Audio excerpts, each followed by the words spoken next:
Buongiorno, bentornati al Focus TG. Siamo in diretta anche oggi fino alle 13:30 per informarvi di quello che sta succedendo in Veneto. Apriamo la pagina della sanità con una nota d'agenzia che arriva proprio in questo istante. Il ministro Speranza dice che la quarta dose oggi è un'evidenza solo per gli over 60. Sappiamo che partirà la settimana prossima in Veneto la campagna vaccinale per quanto riguarda la quarta dose dedicata agli over 60 e ai fragili over 12. Il ministro Speranza dice che l'evidenza scientifica che deriva dalle agenzie europee guiderà le decisioni dell'immediato futuro, quindi una raccomandazione della quarta dose secondo richiamo del vaccino anti-Covid per persone sopra i 60 anni e dice che non ci sono indicazioni ed evidenze per estendere ulteriormente la platea. Questo è lo stato delle cose, ribadisce il ministro. Il resto verrà valutato passo per passo. Grazie ai vaccini, anche con un numero di casi così alto, ci stiamo permettendo di evitare sostanzialmente ogni tipo di restrizione. Queste sono parole rilasciate, dichiarazioni ufficiali rilasciate all'ANSA pochi istanti fa, quindi poi vedremo quali saranno le prese di posizione e le risposte a queste dichiarazioni. Adesso andiamo a vedere la situazione della sanità per quanto riguarda l'Ovest Vicentino. L'SOS dei sindaci. Mancano medici nel pronto soccorso dell'ospedale Cazzavillanna ad Arzignano, punto di riferimento dell'Ovest Vicentino. Un presidio sanitario strategico in cui da luglio, durante il giorno, non sarebbe più garantita la presenza di un medico sull'ambulanza. In caso di necessità c'è l'auto medica da Lonigo oppure l'ambulanza con medico da Valdagno. Peccato che basta guardare la cartina geografica per rendersi conto che in questo modo l'emergenza perde il suo baricentro. Sì, perché Valdagno è su a nord, Lonigo è giù a sud, quindi è evidente che in caso di una grave urgenza con necessità di un medico, diventa prezioso un contributo dal presidio centrale di quest'area, Arzignano. Le domande sorgono spontanee, sempre in caso di grave urgenza. Se l'auto medica di Lonigo fosse già impegnata, bisognerebbe aspettare l'ambulanza col medico da Valdagno? E se poi anche l'ambulanza di Valdagno fosse operativa su un altro fronte? Domande legittime che si pongono i cittadini e che i sindaci hanno rivolto alla Regione nel summit che si è svolto a Montebello. Sono emerse criticità riguardanti l'area ovest, in particolare nella dotazione di automediche, al momento oggetto di una difficoltà nella fase di arruolamento sia degli autisti oltre che dei medici. Personalmente ho poi ribadito l'importanza che l'automedica possa stazionare, quindi rimanere ad Arzignano, perché ritengo che il pronto soccorso di Arzignano rappresenti il presidio più importante nel distretto ovest in termini di numero di accessi al pronto soccorso, ma anche per la sua posizione centrale nel distretto. Non vogliamo appunto che questo servizio essenziale che permette appunto la presenza del medico all'interno dell'ambulanza e dunque una sicurezza in più per la persona che ovviamente versasse in situazione di pericolo debba essere tolto dall'ambulanza. Ecco dunque che noi pretendiamo che in orario diurno vi siano le ambulanze medicalizzate così come è stato fino adesso. Il problema, hanno risposto dall'Ulsotto, è sempre quello: la difficoltà a reperire medici da impiegare in medicina d'urgenza, tanto più nel periodo estivo, quando la carenza d'organico viene inasprita dalle ferie. La riorganizzazione sarebbe del tutto temporanea. Se ne deduce che il servizio dovrebbe essere ripristinato forse a settembre. Nel frattempo però i cittadini dell'Ovest Vicentino si chiedono se in questo periodo, in caso di urgenza grave, sia comunque garantito un intervento immediato con medico. Abbiamo capito che c'è la volontà di trovare una soluzione o comunque di apportare nel più breve tempo possibile quelle migliorie che possono rassicurare i sindaci e i comuni. Ci daremo appuntamento ad un comitato di sindaci Ovest per capire appunto tutta l'organizzazione dell'area emergenza e per confrontarci insieme. Restiamo in tema sanitario, conosciamo bene dai nostri telegiornali la situazione dell'ULSS 7 Pedemontana e c'è chi dice che far finta di niente o comunque non dare risposte ai cittadini non cambi di una virgola quello che sta succedendo negli ospedali. ULSS 7, dito puntato sull'attesa.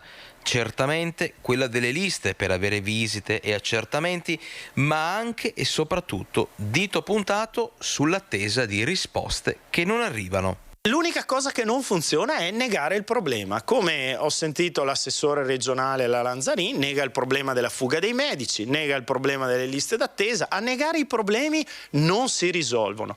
Anche qui, se non ci si mettono dentro cervelli, la cosa va avanti per routine di come facevamo le cose 10 anni fa e non è più sufficiente. Dunque, ancora una volta, problemi e disagi passano da una critica forte, decisa sulla disorganizzazione dell'ULSS.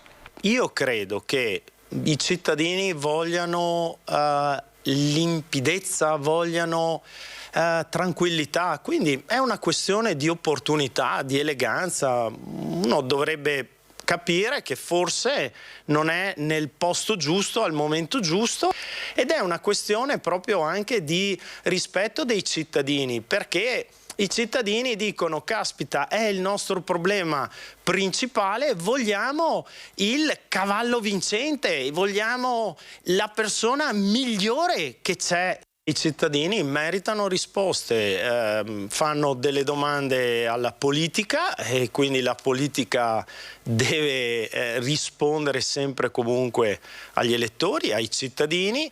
E in questo caso, ripeto, siccome le nomine dei direttori generali dipendono direttamente dal governatore, è lui che deve battere un colpo per primo.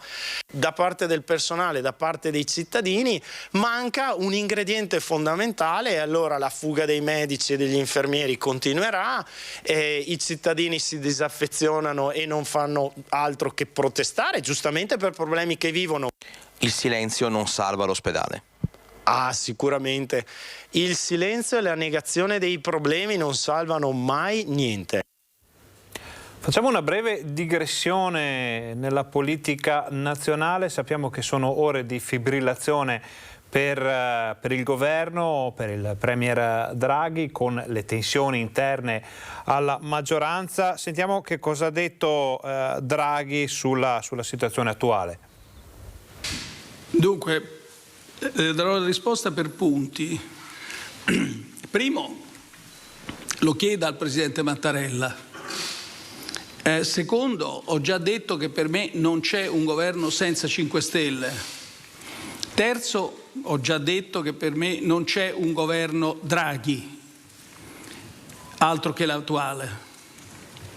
Quindi questa è la situazione. Ma guardate, questa situazione di fibrillazione per il governo l'ha affrontata abbastanza bene. Un'altra dichiarazione importante del Premier Draghi sull'inflazione e sulla necessità di creare un patto sociale. Sentiamola perché è importante davvero. Per cui queste fibrillazioni hanno avuto, sono importanti perché riguardano l'esistenza del governo, ma diventano ancora più importanti se il governo, pur esistendo, non riuscisse a lavorare. Questo è il punto fondamentale. Il governo ora riesce a lavorare. Qualora si verificasse una situazione in cui il governo non riesce a lavorare, lo dico anche per tanti altri che dicono che a settembre faranno sfracelli, che minacciano cose terribili, eccetera, un governo con ultimatum non lavora. A quel punto il governo perde il suo senso di esistere. Dichiarazioni molto chiare che ci danno la misura di quale sia la situazione proprio a livello di governo. Ovviamente le ricadute possono essere importantissime e anche immediate per il Veneto come per il resto d'Italia. Vedremo che cosa succederà, vi terremo aggiornati se ci saranno novità durante il Focus TG. Adesso cambiamo nuovamente argomento. Noi abbiamo come sempre un rapporto molto forte, molto stretto con il territorio. Siamo andati a Vicenza a sentire quali sono i problemi, le necessità, le richieste dei cittadini per il loro quartiere. Un po' migliorare pulizia nel parchetto. Sì. La zona avrebbe bisogno di essere più curata soprattutto. C'è un po' di movimento, sì, perché è depressivo, ecco. Nel quartiere di Santa Bertilla residenti e commercianti sono tutti d'accordo. L'area verde Giovanni Manfè va assolutamente ripulita e riorganizzata. Insomma, va ripresa in mano dall'amministrazione comunale. Questo non è solo un giardinetto ricavato in uno spazio urbanistico di risulta, è invece il vero e proprio cuore verde della zona in cui il quartiere stesso si identifica. Sì, basta guardarlo. Cosa vediamo? Lo descriva a parole. Basta che lo riprenda. Cosa dovrebbe essere invece per lei? Migliorato. E queste piante purtroppo hanno causato dei danni e soprattutto anche lì in piazzetta c'è stata anche una signora che è caduta e si è fatta ben male e si è sollevato anche il porfido. Alla sua destra ci sono 2 panchine messe in una situazione illogica, cioè non è un pullman, non è un viaggio, o le distribuisci in modo che le persone possono usufruirne in un certo modo, in un contesto di tranquillità, ma messe in questo modo sono inutili. L'area verde comunale, che si trova tra le vie Legione Antonini e via Zanardelli, era già stata riqualificata negli anni 90. Qui si conserva la memoria della prima chiesetta attorno alla quale si radunava la prima comunità ecclesiale negli anni 50. L'ultimo intervento di pulizia e riparazione dell'arredo urbano risale al 2014. Qui sul degrado ambientale incombe anche il degrado sociale. Sì, ci sono tanti che vengono, che si mettono là a dormire, sporcano, adesso tutto quanto sporco. Curato un po' di più e anche controllato, ecco, quello sì. Ripeto, mi dispiaceva per la persona che dormiva e viveva qui, però non può creare un giaciglio. In questo quartiere si fa un mercatino di Natale e anche sostanzioso. Quella piazzetta lì, valorizzarla di più. Fino a qualche anno fa, prima del Covid, diciamo, un mucchio di attività, di cose, anche durante la festa di quartiere era un po' il centro nevralgico della situazione. Sarebbe carino che qualcuno la riprendesse in mano, nel senso che comunque lasciata così è uno spazio un po' perso. Tavolini, un servizio, qualcosa del genere, ma appunto anche un qualcosa di tipo piccoli spettacoli, qualcosa per tenere vivo il quartiere, specialmente in questo periodo, voglio dire. Restiamo a Vicenza per parlare di viabilità, vediamo. Faccia la rotonda, a metà rotonda trova la Cambriana. Dovresti tornare indietro, dove c'è la rotonda, a metà rotonda. Automobilisti perplessi, smarriti, niente da fare. Questo tratto della strada Biron di Sotto da oggi è chiuso. C'è chi si impegna a fare inversioni di marcia e chi preferisce il giro lungo. Gli operai si sono sbracciati tutta la giornata per indirizzare il traffico proveniente da Strada Cattana e Biron di Sotto diretto a Monteviale sulla tangenziale. Come annunciato 4 giorni fa, da oggi nel cantiere della variante alla SP46 è stato finalmente aperto un tratto della bretella fino a Gambugliano, esattamente quello tra Viale del Sole e la SP36. È un passo avanti nella tormentata storia del completamento di questa arteria che, una volta terminata, consentirà il passaggio del traffico pesante dal casello di Vicenza Ovest della A4 con i comuni a nord del Vicentino, senza transitare più in via Pasubio attraverso la rotatoria dell'Albera. La nuova bretella è stata realizzata a scavalco dell'ambito di Biron di Sotto, a partire dall'accesso della rotatoria Oscian e da via Brigata Granatieri di Sardegna. Per il momento nessun veicolo proveniente da Vicenza e diretto a Monteviale transiterà da strada Biron, nemmeno le biciclette, con qualche disappunto come quello dimostrato da questa signora. Probabilmente è solo una fase transitoria in attesa che si normalizzi la situazione. Resta però il fatto positivo che finalmente questo tratto di strada è stato liberato dal traffico pesante di attraversamento. E dalla viabilità attuale di Vicenza alla mobilità del futuro di Treviso. Da oggi parte una rivoluzione nella mobilità cittadina che poi vedrà vari step applicativi. Vedrete le aree pedonali crescere. Questa la Treviso del 2032, stando almeno al cosiddetto PUMS, il piano urbanistico di mobilità sostenibile, quasi 500 pagine che vogliono delineare lo sviluppo della città da qui ai prossimi 10 anni. L'adozione di questo strumento permetterà a Casugana di accedere ad appositi bandi di finanziamento sia nazionali che comunitari, tra le linee quella di una pedonalizzazione spinta anche di nuove zone del centro città attualmente non interessate, seppure a una condizione ben precisa. Le aree possono essere molteplici, vanno da Borgomazzini a Viale Cadorna, piuttosto che a Sant'Agostino. Le aree possono essere diverse, però voglio sempre ribadire, questo va di pari passo con la possibilità di parcheggiare l'auto o utilizzare un mezzo pubblico o una bicicletta in maniera efficiente. Aree di sosta che il piano già prevede, sottolinea il vice sindaco, passando in rassegna le principali in programma. Abbiamo individuato il parcheggio interrato di Piazza della Vittoria, abbiamo individuato un parcheggio che verrà raddoppiato in via Foscolo, quindi in area stadio, immaginiamo un altro parcheggio a sud nell'area dell'ex Telecom, quindi amplieremo l'offerta di parcheggi, però attenzione, io non ho mai creduto che parcheggi molto distanti dal cuore del centro siano efficienti. Tutti questi parcheggi di cui stiamo parlando sono a ridosso delle mura. Un piano senza ideologie, rimarca il sindaco Mario Conte, che comprende nuovi accessi ai ciclabili, servizi navette e mobilità condivisa. Certo, fin da subito si possono già modificare gli atteggiamenti. Lo stesso comune ha certificato un fenomeno: oltre il 40% degli spostamenti in auto a Treviso ha una lunghezza inferiore ai 3 km, tratti che quindi potrebbero essere dai più percorsi a piedi o in bici. Significa che già da domani mattina, quindi non fra 10 anni, potremo diminuire notevolmente il traffico nella nostra città, sostituendo le auto con le biciclette o addirittura con i pedoni. Si apre ora un'estate di confronto. Il piano può essere visionato negli uffici e online. Il termine per le osservazioni scade il 30 settembre.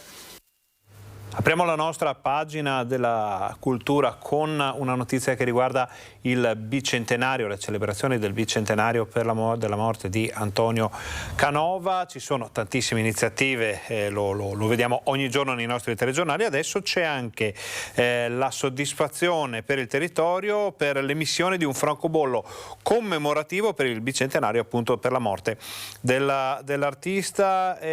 Questo francobollo ha trovato l'ufficializzazione nel programma di emissione delle carte valori postali per l'anno 2022. Lo fa sapere in una nota il deputato trevigiano Giuseppe Paolin, che dice di voler proporre al presidente della commissione carte valori postali e filatteria Fabio Gregori che l'immagine del futuro francobollo rappresenti il Tempio del Canova, chiesa progettata dall'artista quale dimostrazione e attaccamento al luogo natio e ai suoi abitanti, luogo in cui sono custodite le spoglie appunto del Canova. Anche oggi c'è una conferenza stampa da quelle parti di presentazione di alcuni eventi per un artista che tutto il mondo ci invidia. Un'altra cosa che tutto il mondo ci invidia è Venezia, e si avvicina la notte del Redentore. Sentiamo quali sono le novità. Si parte in realtà già dal venerdì sera, dove alle 20 ci sarà l'apertura del famosissimo ponte, che non è un qualcosa così, diciamo, da prendere alla leggera, ma pensate che il primo ponte fu costruito proprio nel 1576, addirittura nel 1577 prende come inizia praticamente il pellegrinaggio a quella che era ancora in costruzione, o meglio la basilica dedicata a Cristo. Quel ponte ogni anno è stato ripetutamente ricostruito, confermando quella che è la continuità di un qualcosa di straordinario importante che accade ben 500 anni fa. E noi oggi possiamo ripercorrere esattamente la stessa cosa. Una sorta di salto indietro nel tempo ogni anno. I veneziani si preparano così a festeggiare il Redentore, tradizione secolare che però nasce da un momento tragico per la città. Una delle peggiori pestilenze che ha avuto Venezia, dove la popolazione dell'epoca è stata addirittura decimata del 30%, quindi un terzo della popolazione purtroppo se n'è andata in quell'occasione là. Quindi la peste se n'è andata grazie all'ex voto dedicata al Redentore. C'era questo impegno di costruire una grande basilica che ricordasse appunto l'avvenimento, così è stato fatto, e da quel giorno non abbiamo mai smesso, ogni anno lo ricordiamo, però lo ricordiamo in modo molto diverso, tra virgolette, della tragedia, cercando di ovviare quello che è stato un momento decisamente critico della Serenissima, va bene? Festeggiando. E coronando la serata con splendidi fuochi d'artificio che ogni anno riservano una sorpresa che non si può svelare, anche se... Guardate attentamente con l'occhio anche critico i fuochi, soprattutto nella parte iniziale, perché scegliamo ogni anno un qualcosa di straordinario, no? Che oggi grazie anche alle tecnologie si riesce a fare. Invece chi non l'ha ancora fatto, il fatto della prenotazione per assicurarsi i posti, attenzione, sia a terra quanto in acqua. C'è stata la precedenza logicamente ai veneziani, che continuano comunque ad averla rispetto agli altri, ma è aperto a tutto, ci sono ancora posti, quindi se non aspettate l'ultimo momento cercate di prenotarvi e così individuerete dove passerete la notte famosissima qua a Venezia, la notte del Redentore, la notte dei fuochi. Un altro esponente importantissimo della cultura, non solo veneta, è Dino Buzzati. C'è una mostra a lui dedicata, ma è un po' particolare. Questa mostra vuole raccontare le varie capacità creative di Buzzati, perché il Buzzati pittore, il Buzzati giornalista e il Buzzati scrittore erano più o meno noti, ma questa mostra vuole portare fino a quella che è l'ultima evoluzione dei Buzzati. È considerato uno degli scrittori più importanti del Novecento. Dino Buzzati, bellunese trapiantato a Milano, è stato anche giornalista, poeta, drammaturgo, costumista, ma anche pittore. E la mostra aperta a Palazzo Giacomelli vuole raccontare in particolare questa sfaccettatura di una vita dedicata all'arte, sia declinata negli scritti come nei reportage per il Corriere della Sera, sia nelle tavolozze prodotte sin dalla tenera età. Una ricerca continua della fusione tra l'arte letteraria e quella pittorica. L'ultimo quadretto che abbiamo in fondo a destra è proprio quel tentativo finale che lui metterà in pratica soprattutto con il poema fumetti e con i miracoli di Valmorel e con disegno quadri particolari in cui ormai scrittura e pittura si fondono. Dall'uomo romantico, primo quadro firmato nel 1924, al vecchio professore, una china del 1969, nella prima delle due sale allestite si scopre un tratto visivo piegato ai particolari della parola scritta, che, per non prevalere sul tratto pittorico, diventa enigmaticamente rovesciata nella casa piccolissima dove le parole sono il vestito di Maria Pia all'interno di uno scrigno dove Buzzati descrive come siano custoditi i segreti fanciulleschi di quando da bambini costruivamo il nostro piccolo paradiso nella capannuccia di Frasche.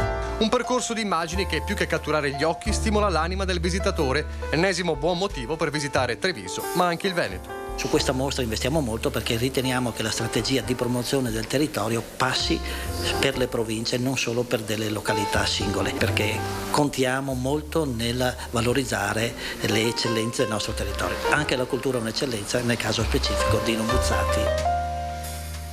Uno stacco piuttosto netto con la prossima notizia che ci riporta sul litorale con temi un po' più pop.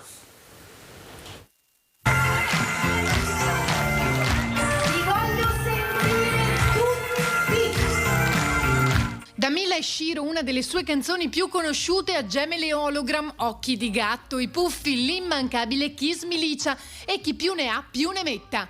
Cristina D'Avena, simbolo delle sigle dei cartoni animati degli anni 80 e 90, ha entusiasmato e risvegliato ricordi nel pubblico iesolano, grandi e piccini, in occasione dell'intitolazione di un tratto di lungomare delle stelle proprio per lei. E quando è stata chiamata era incredula. Sono emozionatissima, è veramente un sogno, una cosa molto particolare, cioè, veramente sono senza parole e vi ringrazio di cuore. Dopo 2 anni e mezzo finalmente, come appunto dicevo prima, stiamo riuscendo piano piano a riprenderci un po' in mano la nostra vita, la nostra condivisione d'amore, perché poi noi facciamo un bellissimo lavoro, no? Che è proprio quello di cantare e far sorridere e far cantare le persone che vengono a vederci. E infatti Cristina, che quest'anno festeggia i 40 anni di carriera, è riuscita a far cantare, oltre al pubblico, anche l'assessore regionale iesolano Francesco Calzavara.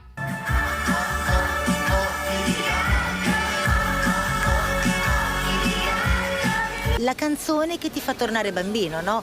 È la canzone che ti dà la possibilità di aprire il tuo cuore e dire: ma guarda che ci sono anch'io, ci sono anch'io, fammi vivere. Perché noi spesso tendiamo, no, a nascondere la nostra parte più fragile, perché poi l'infanzia è la parte più nascosta di noi, no? Noi abbiamo paura che fondamentalmente se tiriamo fuori l'infanzia allora no, non siamo persone mature. Non è così, ha voglia se siamo maturi, anzi è quando tiriamo fuori la parte più piccola di noi che noi abbiamo capito e siamo diventati grandi. Cristina è già innamorata di Jesolo, dove a suo tempo furono anche girate alcune scene di Kiss Milicia. A me piace tantissimo Jesolo, tornerò.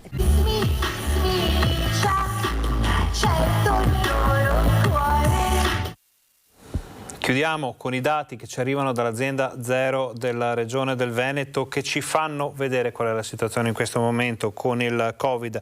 Allora, la notizia è che abbiamo sforato la quota delle 100.000 persone attualmente positive al Covid in Veneto. Probabilmente nessuno si aspettava di poter tornare a vedere questi numeri durante l'estate. In tanti presupponevano che si sarebbe arrivati a una nuova crescita dopo l'estate. Adesso arrivarci a luglio, insomma, pone alcune domande. In questo momento risposte non ce ne sono. C'è però questa tabella che leggiamo assieme. Allora, sono state 10.885 le nuove positività riscontrate con i tamponi nelle scorse ore. È un numero in linea con quello degli ultimi giorni, quindi è comprensibile vedere questa crescita così importante. Vediamo come sta reagendo la sanità del Veneto a questa ennesima spallata del Covid. Questi sono tutti gli ospedali, ma vediamo il consuntivo che ci dice che ci sono 908 persone ricoverate in area non critica, di cui 682 ancora positive e 226 che si sono invece negativizzate. Sono 46 le persone ricoverate in terapia intensiva, di cui 32 positive. La differenza con i giorni precedenti è immutata, ovvero un bilancio positivo di un'unità in area non critica, un bilancio negativo di 3 persone, di 3 unità in terapia intensiva. Purtroppo sono da segnalare anche 5 decessi. Cosa succederà nelle prossime ore? Potremo raccontarvelo nel TG Bassano, TG Vicenza di questa sera, che vi invitiamo a seguire per essere informati su quello che accade nel territorio. Noi ringraziamo Fabio Verin per la regia, ringraziamo tutti i colleghi che ci hanno permesso di portare nelle vostre case tutte le ultime notizie dal Veneto, ringraziamo voi per essere stati con noi e vi auguriamo un buon pomeriggio.